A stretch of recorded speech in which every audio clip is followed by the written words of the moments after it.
आज से 550 वर्ष पूर्व मुगलों ने बहुत ही तरीके से हिंदुओं को बांटने का काम शुरू किया था, उनको लड़ाने का काम शुरू किया था और उनकी फूट का फ़ायदा उठा के अपने को स्थापित करने का कार्य शुरू किया था अकबर ने।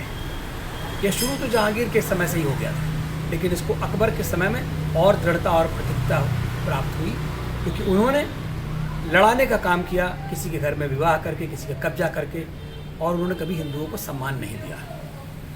लेकिन उसी समय पर लड़ते हुए कटते हुए हिंदुओं को एक करने का काम उस प्राचीन काल में एक व्यक्ति मर्यादा पुरुषोत्तम भगवान राम के चरित्र का एक चरितावली रचित किया और एक ऐसा ग्रंथ तैयार किया जो 550 वर्ष पूर्व लिखा गया और उस समय बहुत समसामयिक था, और आज भी 550-600 वर्ष बाद भी वह आज भी समसामयिक है।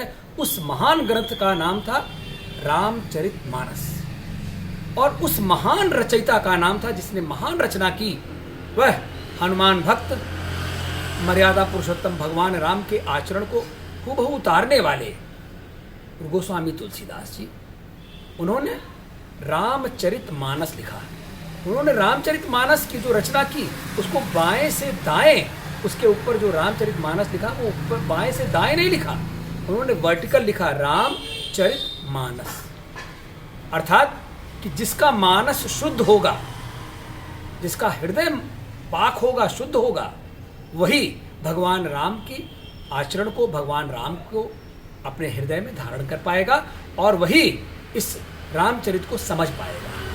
उन्होंने स्पष्ट लिखा कि निर्मल मन जन सो मोहि पावा, मोहि कपट छल छिद्र न भावा। आगे उन्होंने ही लिखा कि राम कथा के तेई अधिकारी, जिनकी सत्संगत अति प्यारी। उस समय शैव और वैष्णव लड़ रहे थे, लेकिन उन दोनों को एक करने का काम किया। शंकर की पूजा राम से कराई और राम की पूजा शिव से कराई, क्योंकि उन्होंने स्पष्ट कहा कि दोनों में कोई अंतर नहीं है। और उसके आने के बाद से ही शिव और राम, शैव और राम, वैष्णव, शैव और वैष्णव एक हो सके और एक बहुत बड़े समाज की रचना हुई, जिससे क्रोधित होकर के अकबर ने उनको जेल में भी डालने का काम किया था, जहां उन्होंने जेल में बैठ करके हनुमान चालीसा की रचना की।